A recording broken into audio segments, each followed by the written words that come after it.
Often we'll hear people say, I work so much that I didn't have hobbies. I don't really know what my passions are because I've worked so hard. My friends are work friends because all what I've done is work. I don't have a network because people come to me. We really encourage our clients to use the words "for now" at the end of the sentence when they're asked, or even when they think about what they're going to do next. I'm going to explore nonprofit options for now. There was this sense that people would value me differently.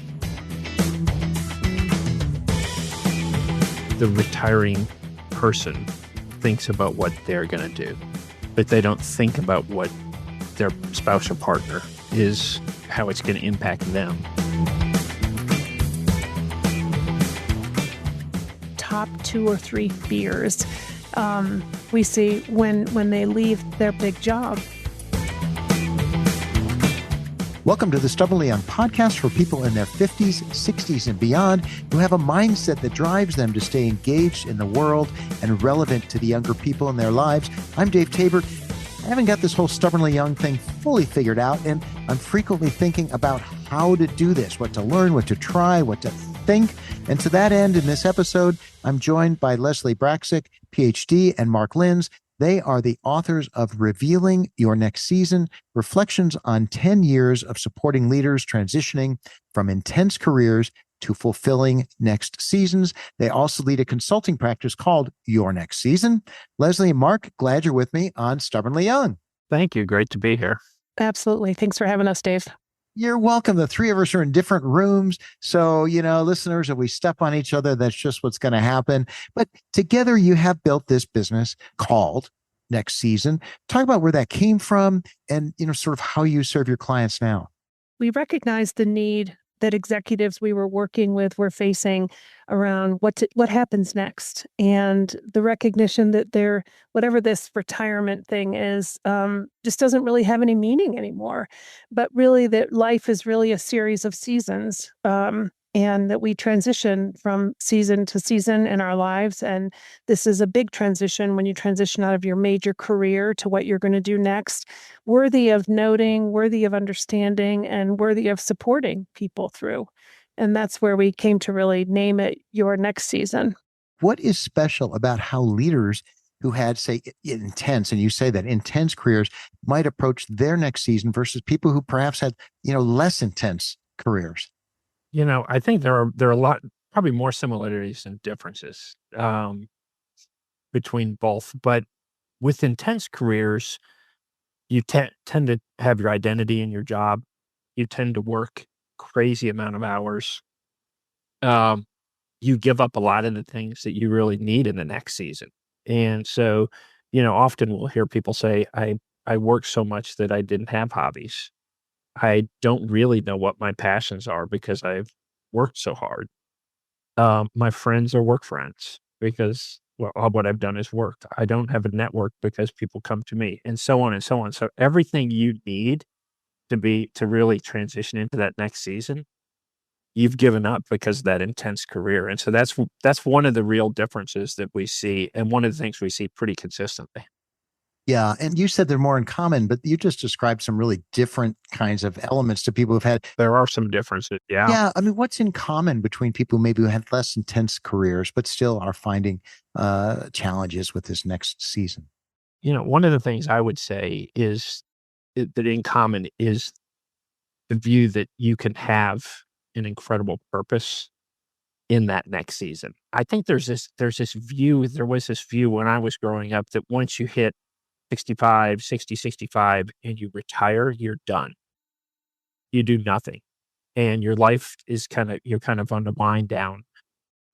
I think it's the opposite. I think you've learned so much. You have wisdom, no matter what kind of career you've had, and take that, and you can have an incredible impact.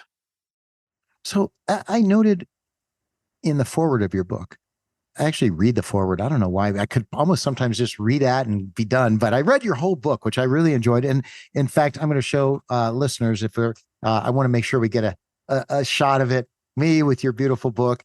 And I noted in the forward an attribute of the best leaders is that they are energized by change. So, how does that set the stage for your book and even for this discussion? Well, they are open to new purpose, to change, really. And when we talk about even the next season, it's really a transition out of a big job is your first next season, but there will be many other seasons. And that's why we call it your next season, because it's not just one big long season. There are Mm, many things that get triggered by other things. So we find that executives that embrace change and are open to change, continuous learners, those that are open to redefining themselves, to thinking of their superpowers in a new way, those are the ones that find true joy and purpose in their next season. mm. Well, there's a great Yeah, and example. Oh, go ahead, Mark. I was gonna say, let me maybe I give just a 30-second of my story because it fits exactly in what Leslie was talking about. But I spent 27 years at Bank of America, and I made the decision to retire really because of I had spent so much time away from family and so much time during the financial crisis just going, working nonstop. And I knew I always wanted to start a business, but my initial thought was start something in financial services. That's what I am.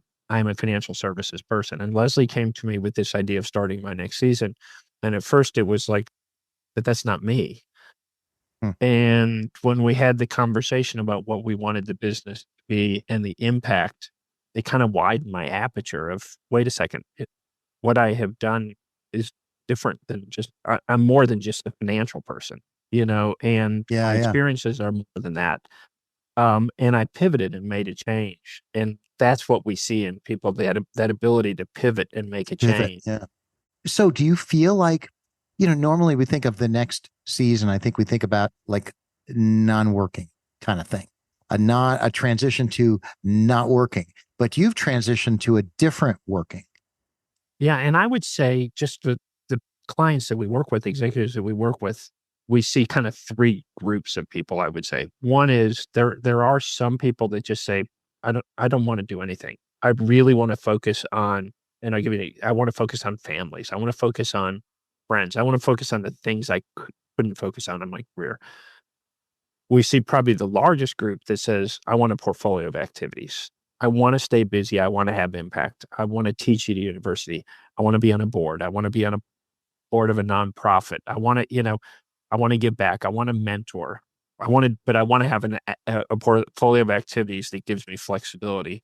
But we do see a a portion of executives when they retire, they say, I really wanna do something else, and I feel like I've got the energy and the enthusiasm to do something else, but I wanna do what I wanna really be thoughtful about what I wanna Hmm. do. Yeah. And so we Yeah. really see all 3 of those. Those three buckets. So let's talk about a shift in identity. I mean, one example in your book is Mark Shaken, who retired from bankruptcy law, became a nonfiction writer, and then wrote fictional thrillers. And I love his book. He's a great guest on Stubbornly Young.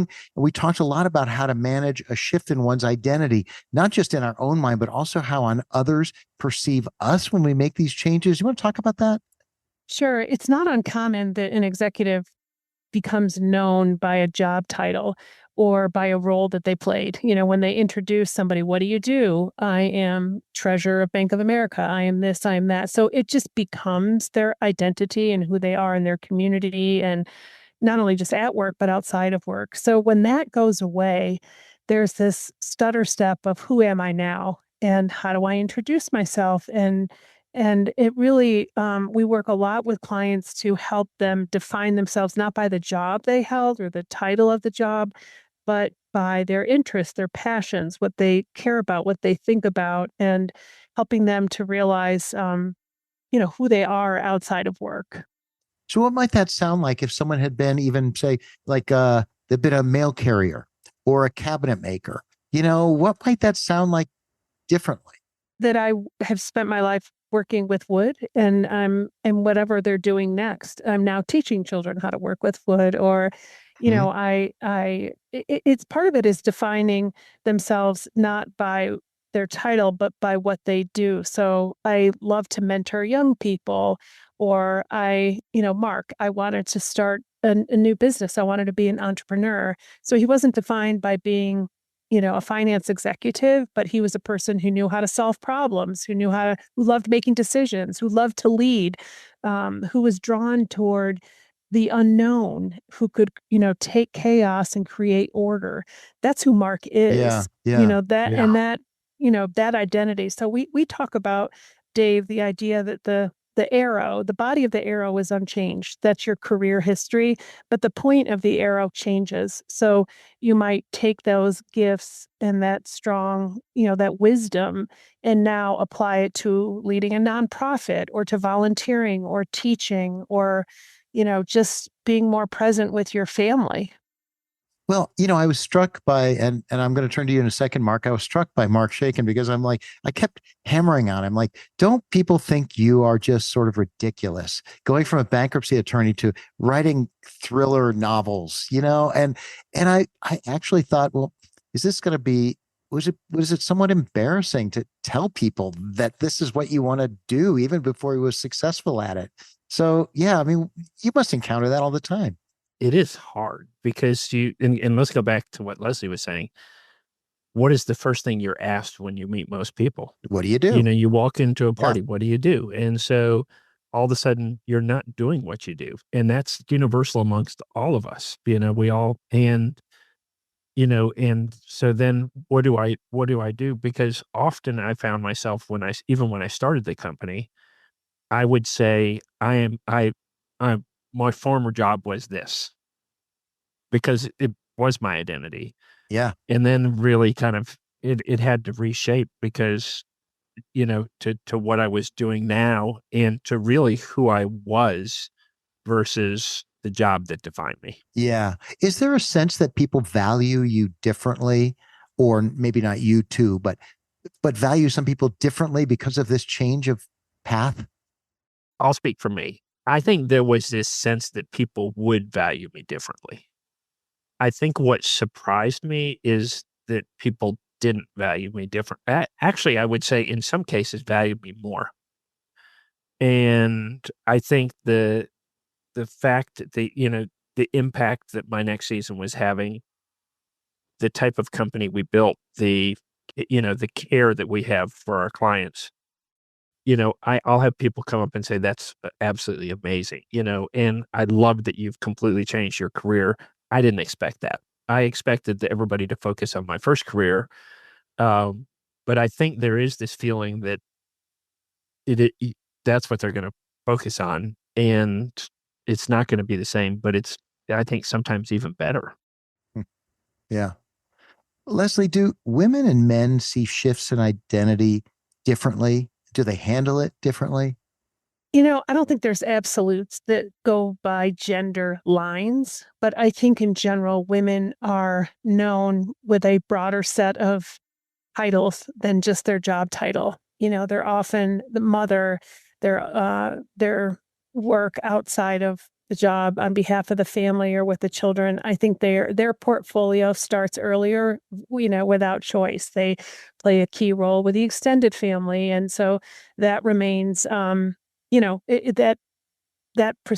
precedes the big career change. Yeah.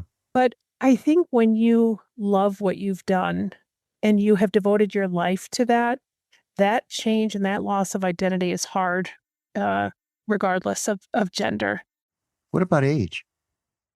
I think the good news is I think people see themselves as having more runway now, and so they're energized by it.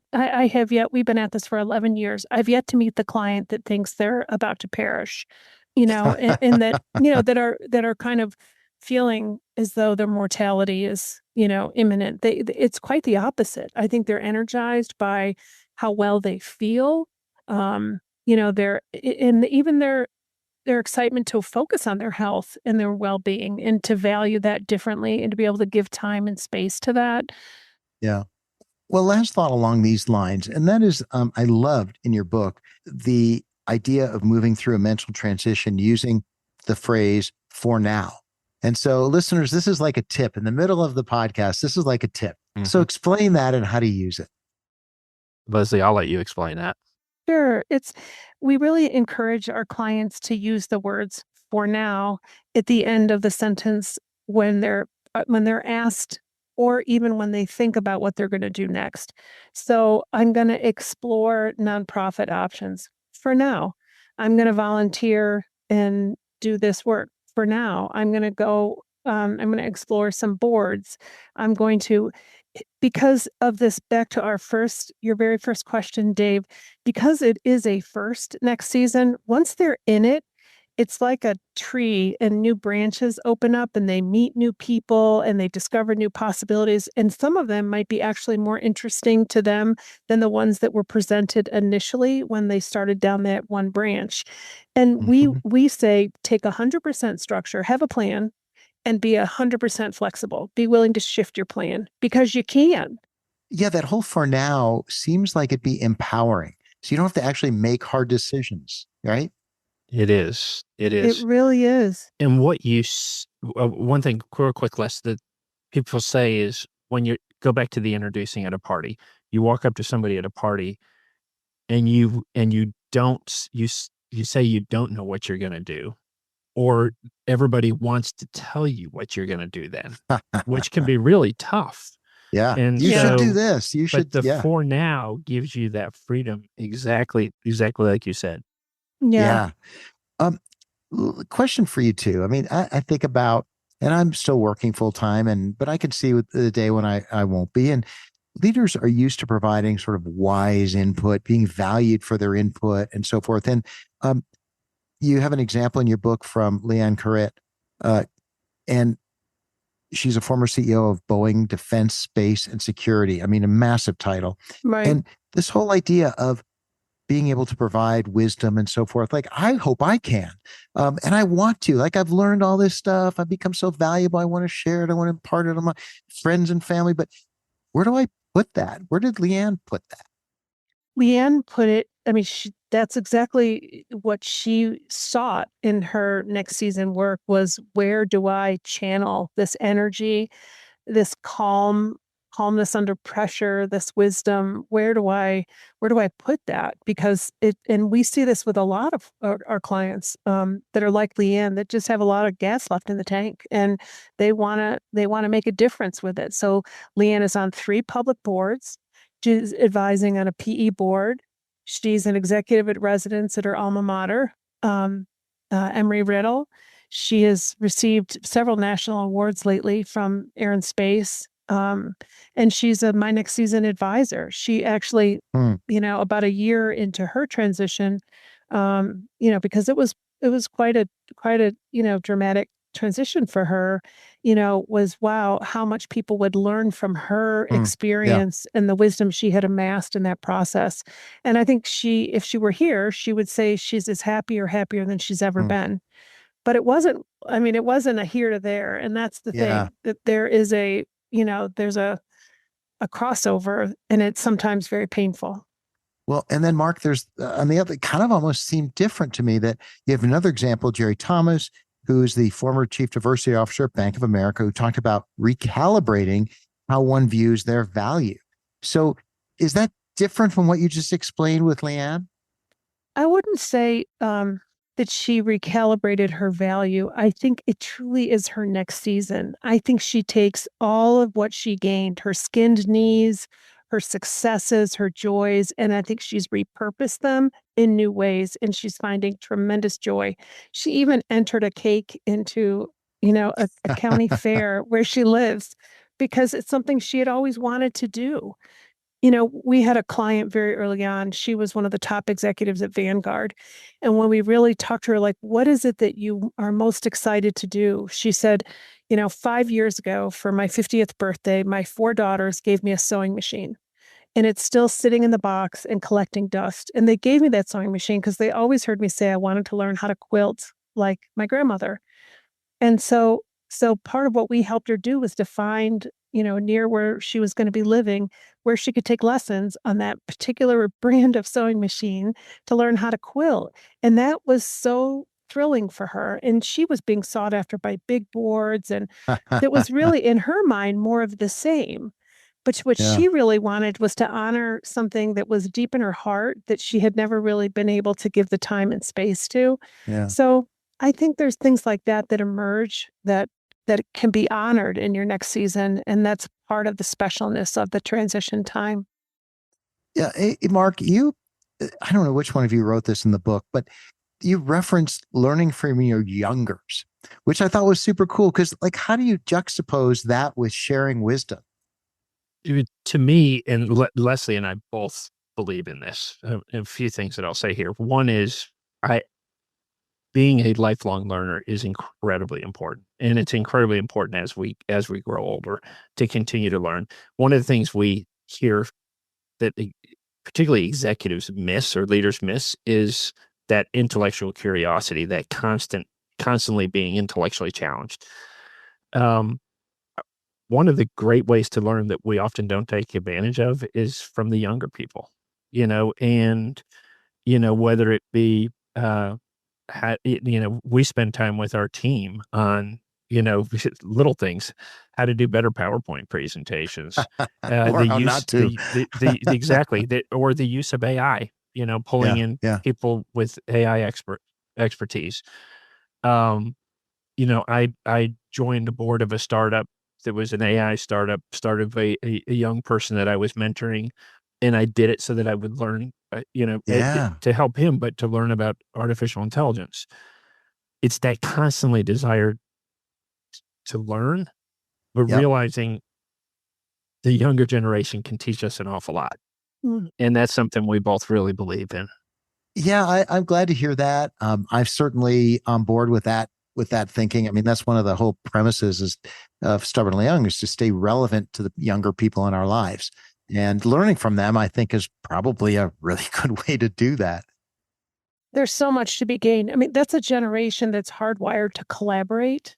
Mm, I come from a generation where the companies would spend millions of dollars in TQM trying to teach people to work together and share ideas. The younger generation they're hardwired to collaborate, to share ideas, and to believe that they can learn from others and take that and apply it. I mean, just that alone is yeah, is is yeah. is worth so much, but that's just the beginning. There's so much to be learned and gained. You have another example in the book, and listeners, the book is really interesting in its format because each chapter is essentially some principles and a case study, which is really a wonderful way to digest this content. And another example is Doug Parker, and all these people are really impressive. Doug Parker was past chairman and CEO of American Airlines, and his next season had a really strong focus on public service, giving him new passion, purpose. You've described others in that way. But to what extent, based on all you've seen in this space, all the consulting you've done, is serving others like a key ingredient, almost a requirement to life satisfaction in a next season? Well, Mark and I believe it is, personally, at a personal level, and we each and together live our life and run our company with that belief. We definitely have people that come through that that don't share that belief in the exact sense, and in no way do I think that means they won't find joy or happiness, but I would say the vast majority of people are excited to give back in big or small ways. And I'll tell you Yeah, something, Dave, for a lot of executives, they've been, pitched to give money as a way of giving back for their yeah, careers. But that's not what they want to focus on. They want to volunteer, um, or they want to make a difference in something that they care about and to bring their efforts and their capabilities to that. yeah. And Doug is a shining example of that.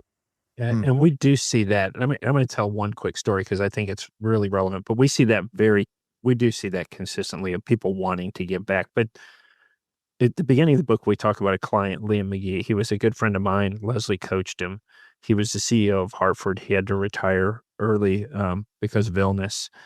And one of the things he wanted to do was mentor a non-for-profit CEO. And so he came to us and said, mm, I'd really like to mentor a non-for-profit CEO. He mentored a non-for-profit CEO that she was a first-time CEO. She'd never dealt with a board. She had just received a grant from a large corporation to go from a regional nonprofit to a national nonprofit. Um, and he would spend like a day a month with her, going through and helping her with strategy, helping her how do you work with a board? How do, thinking through Yeah. all these things. He was very vulnerable, very honest, um, right up until the time when he passed away. In fact, I think the week that he passed away at his hospital room, he spent a half a day with her. And Mhm. after every meeting they had, he would write us an email and say, "That changed my life. He Mm. changed my life," his advice. And Mm. he would write and text after every meeting and say, "Thank you so much. I'd love giving back and making a Wow. difference." Wow. And that's the kind that's what we see pretty consistently, but it's such a great story of that. Mm. Yeah. Hmm. Well, let me ask you this question because, well, it's even an awkward question to ask.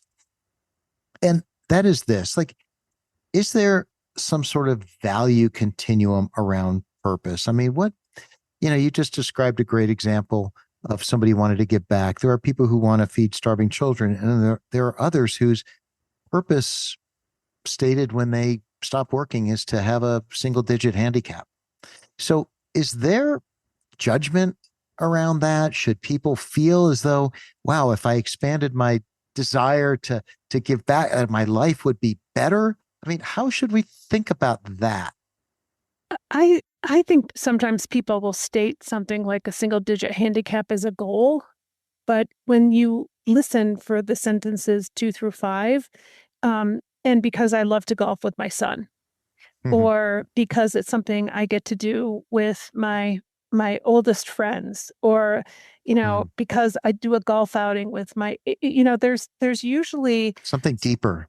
yeah, and so they don't it may not be what's motivating them, and they're not always self-aware of the role that it's actually playing and drawing them toward that. Mm. But Yeah. I almost always will hear, because they'll say, "I really wanna do this," and you say, "Why?" And they'll say, "Well, because that gives me the chance to do these things," Mhm. or Yeah. and I always if you listen a little bit longer, it reveals itself that there's usually some deeper meaning or purpose to the activities beyond just what it's at the surface level. Would the same be true of someone like Mark Shakin, who, like, why do you want to write a novel? I mean, do people tend to even something that seems profound, like I want to mentor a nonprofit leader?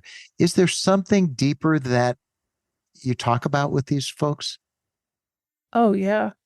I mean, where Doug Parker's idea for breaking down barriers came from, well, I mean, he had certainly cared about that initially, but where that surfaced in the process was an exercise that we work with clients on. It's called the What Bugs Me list. But Mm. we say, "What bugs you?" Like, what really gets under your skin? Like, when you walk by a homeless person, does that stir your heart?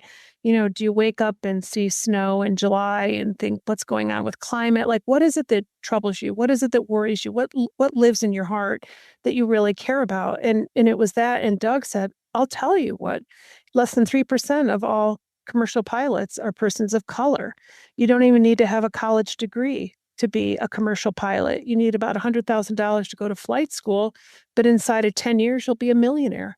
So if Mm. we had more pilots of color, it would change the economic landscape of our country. So he had taken attempts to work at that from his chair at American Airlines, but really was not successful. And so it was that identification of being an issue that he cared about, that led him to take the next steps and put a white paper and a business plan and recruit, Mm. um, Yeah. Yeah. and to go after that. And it's amazing what they've done already. Wow.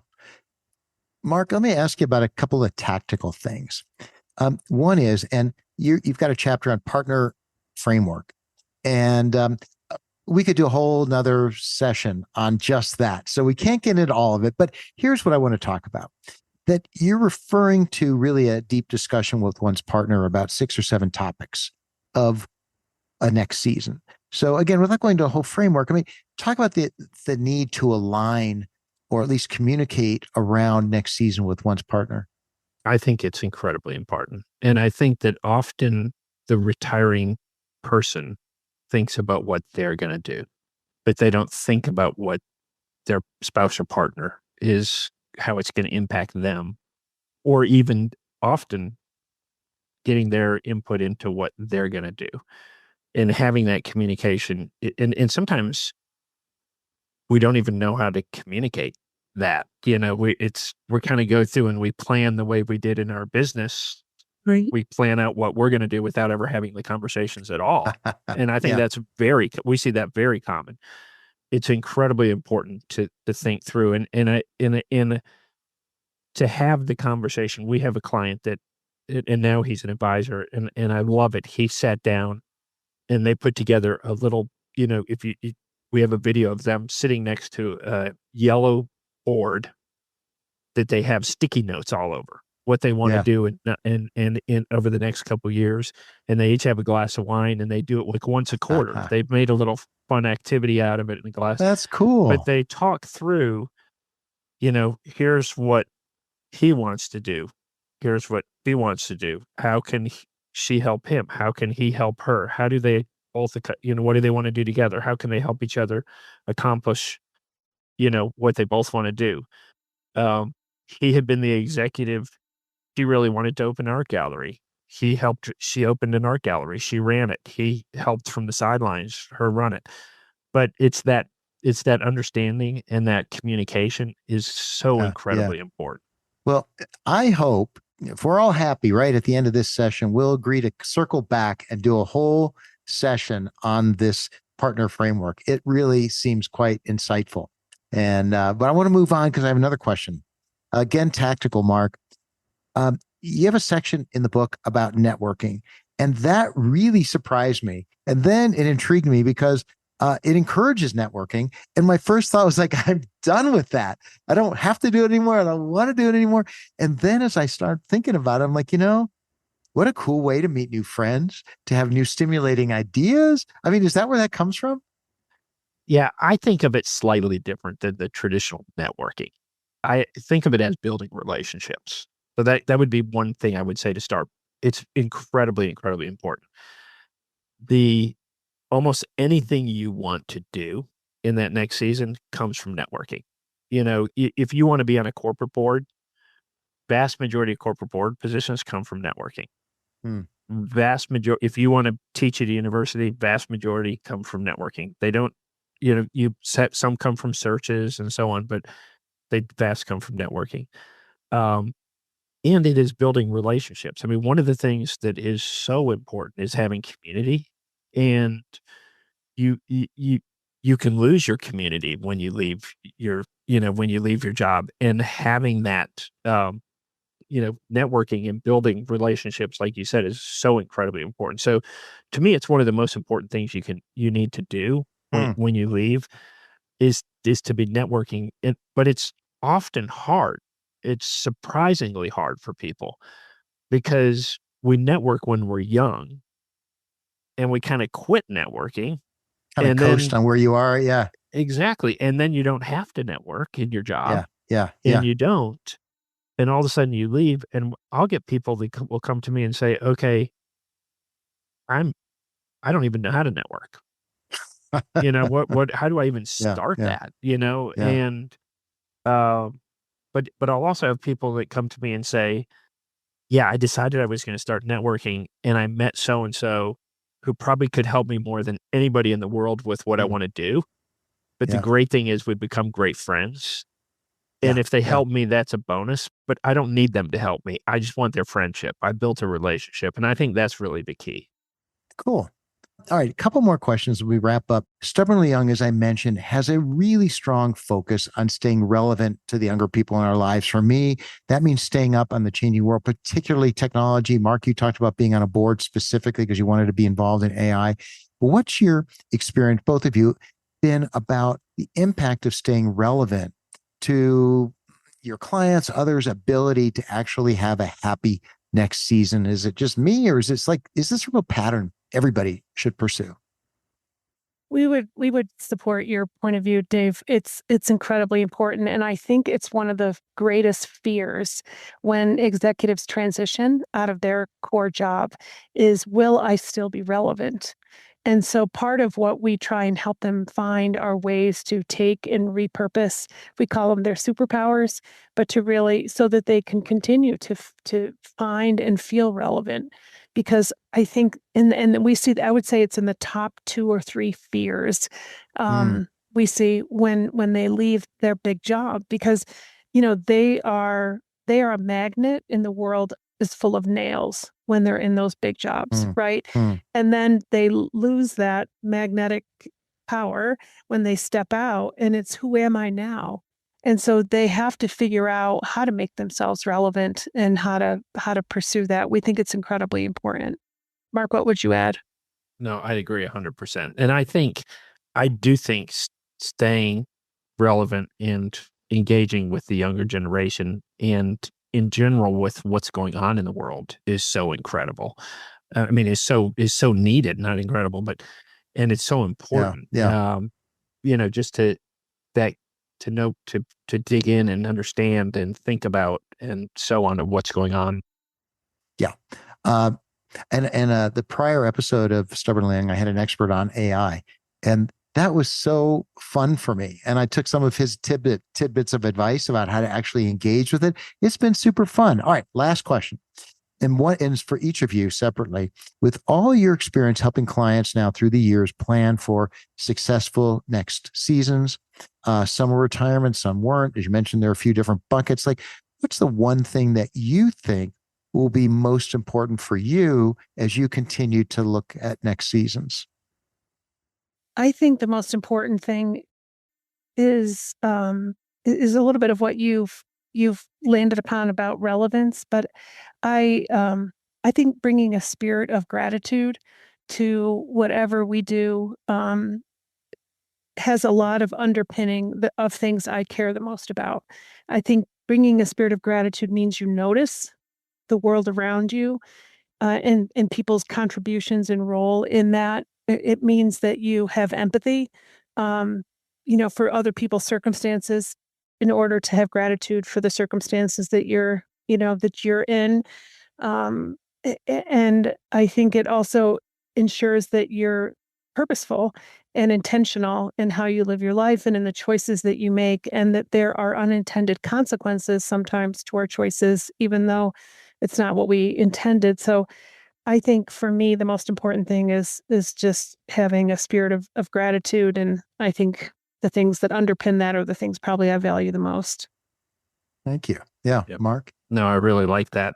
I would say two things for me. One is just as I think about next season, to me, I tend to go, go, go. And so the problem that I have is to stop and pause and think about what to do.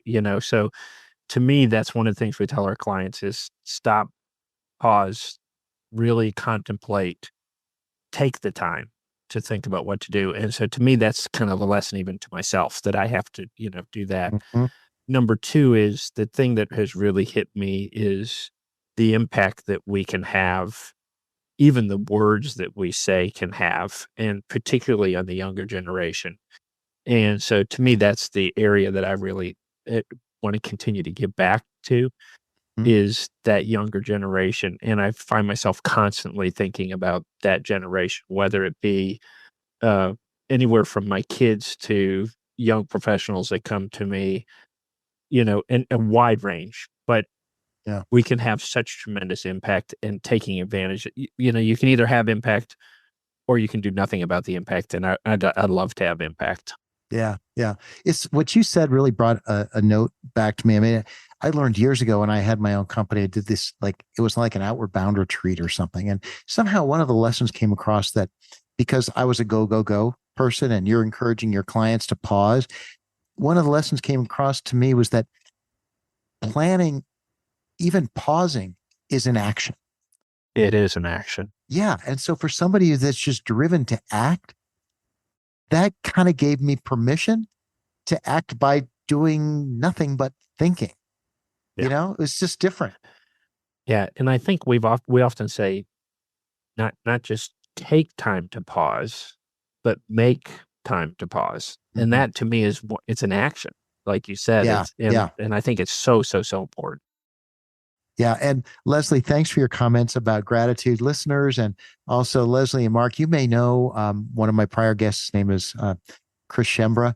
who's now become sort of this gratitude guru. He's speaking all over the world, a great guy. So if you want to learn more about gratitude, listen to the episode with Chris Schembra.